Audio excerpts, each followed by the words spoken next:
And we've arrived in Miri! The sunset was so beautiful, guys. I was super hungry by the time I landed, so we headed to Rumah at Pujut corner. They have multiple stalls that you can choose from, mostly selling the same food, which is grilled and barbecued food. We randomly chose a stall and ordered grilled chicken wings, barbecue pork belly, and midin fern.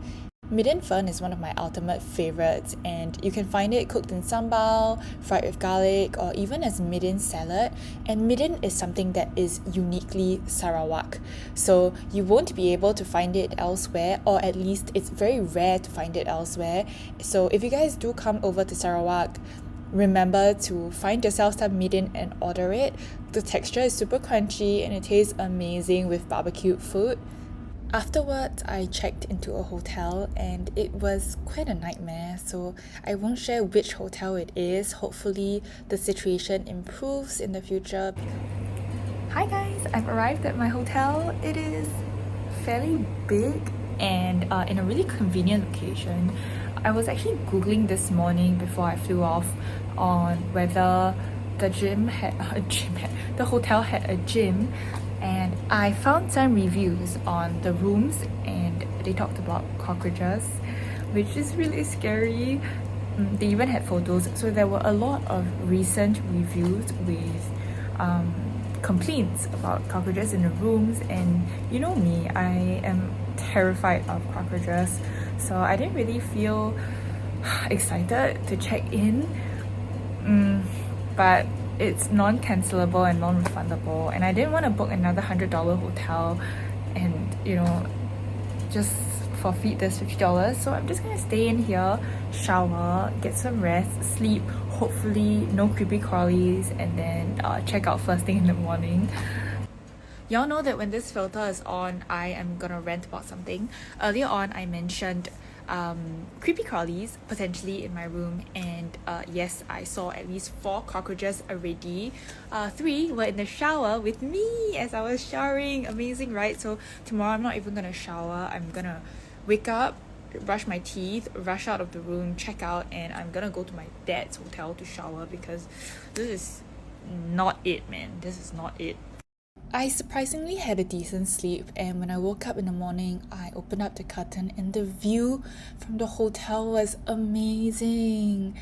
I really wished that there wasn't a cockroach situation in the hotel because I generally enjoy the space, the view, and the staff are really very nice. So it was a pity that I rushed to check out at 7 a.m. in the morning. But look at this view, guys, super beautiful. After checking out, we headed to this place called Seh Eating House, and it's basically a coffee shop with multiple stalls inside.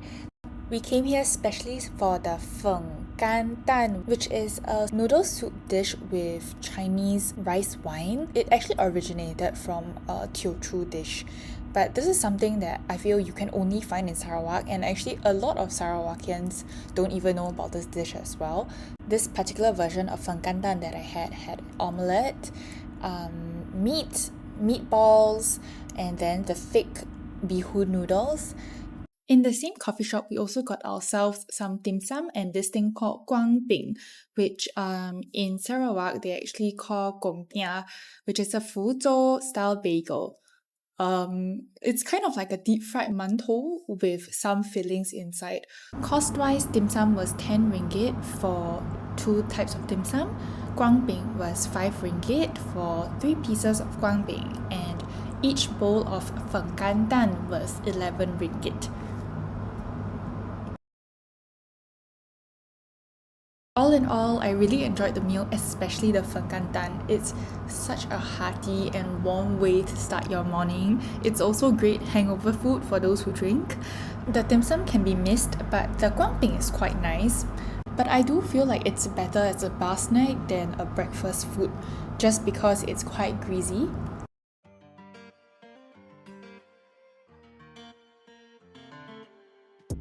I tried to save you. I'm trying to replace you. My mind sees days do. How many times you gonna break my heart? Afterwards, we needed to digest our food before we go for lunch, so we stopped by one of the Starbucks, and the Starbucks was huge. It was very conducive for working, so I did get a lot of work done there.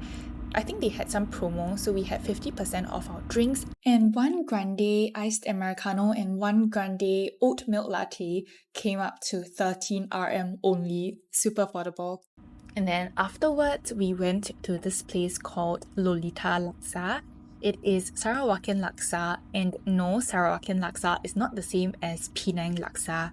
For Penang laksa, it's more of an Assam laksa, so it's quite sour and tangy, whereas the Sarawakian laksa tastes a little bit more like a lighter curry noodle, but with a little tinge of sourness to it.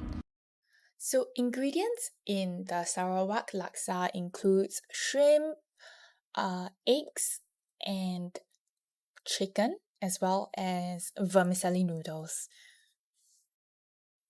They also come with like a side of sambal and lime, so I highly recommend you guys pour the sambal and lime in. It really brings the flavor up another notch. So before we went back, we drove around and we drove past this bridge, which is an old bridge connecting Jalan Pisau area to Peninsula Road. The old bridge is no longer functional and there's a new dual-way bridge next to it, but previously the old bridge could only accommodate like a single lane, so only one car could pass through each time, and I believe it's like metally, so there's like the sound when you pass by. So they actually conserved the old bridge even though it's no longer functional. So yeah, fun fact of the day. So that concludes my 12 hours in Miri, Sarawak. I hope you guys enjoyed the video, and I know that Miri is not a place that people generally travel to, especially within Sarawak, as I think Kuching is a more popular option generally. But I feel like Miri does have a lot to offer. Imagine in 12 hours, I've had so much good food and there's still so much to explore. So yeah, if you guys have the time, do come down to Miri for a short trip. I promise you guys will love it too. I'll be back to Miri for another about 24 hours, so I'll bring you guys along again to hopefully sightsee a little bit more and explore what Miri has to offer.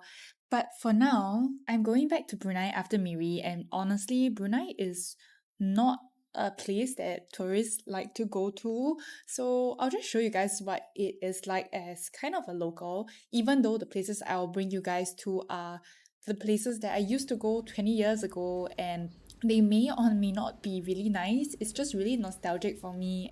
I am home and I'll be taking a very short break before going back up to the city. Then I'll be staying in a hotel for a few days. Then I'll be coming back down here.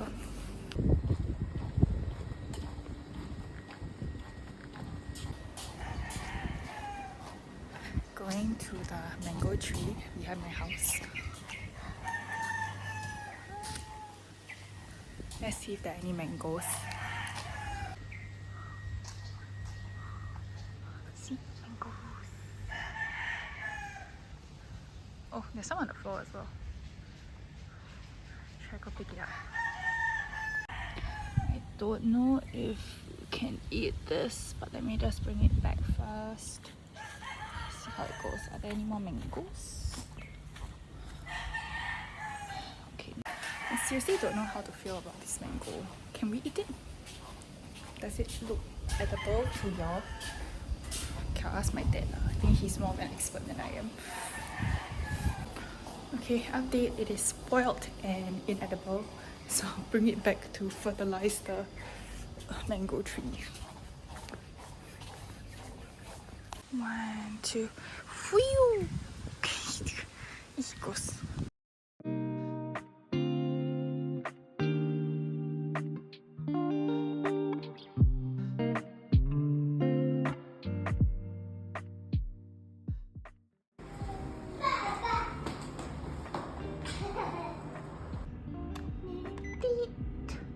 I have arrived at my Bandar hotel. It's the premier room because they are quite booked out for the standard rooms, and I've got 2 beds. I don't know why they gave me 2 beds, but I've got 2 beds. Usually if I'm traveling, I'll just sleep on 1 bed, when I'm dirty and need a rest and don't want to wash my hair. And then this is my clean bed, so I will go there to sleep after I'm done showering. And obviously there's not much of a view from here, but I guess it's a sunset. Thanks for watching, guys. See you in my next video.